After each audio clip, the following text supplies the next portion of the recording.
So I'm at the airport, and they've got this deal for 5 donuts for $5, which is an awesome deal because it's pretty much the same price as buying 3 donuts anyway, so it doesn't matter. And I set my stuff down, and I pick up the paper, and I start reading the paper, and this guy sits down across from me. And so I, look over the paper, and he kind of gives me a bit of a smile, and I give him a bit of a nod, and I go back to reading the business section. A little while later, I hear this rustling on the table, and I look over, and the guy has got his hand in the bag of donuts. Okay, that's a bit weird, but it doesn't really matter. The guy looks like he's homeless. He probably needs it more than I do.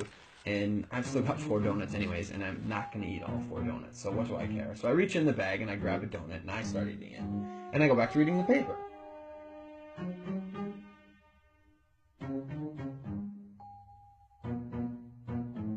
So I'm just getting into the social pages, and I hear this rustling on the table again. And I look over, and the guy's got his hand in the bag of donuts again. He takes a bite, and I'm like, what the crap? And now I'm getting a bit angry, but the precedent has been set, and so I don't feel like I can say anything. But I reach into the bag a bit more aggressively, I take a bite, and I just shake my head like, whatever.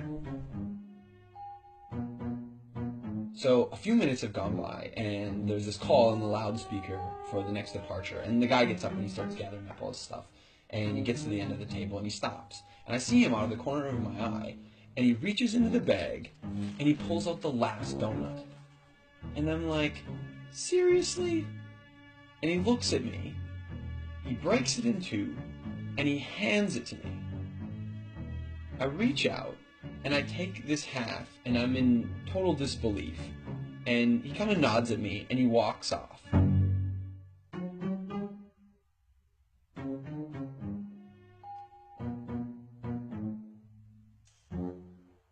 So, while I'm sitting here, pondering the absurdity of what's just happened, I hear the call for my flight. And so I get up, and I grab my bag, and I grab my jacket. And under my jacket is my bag of donuts. Not only was I eating that guy's donuts the whole time, and he didn't say anything, he took out his last donut, and he broke it in half and gave it to me.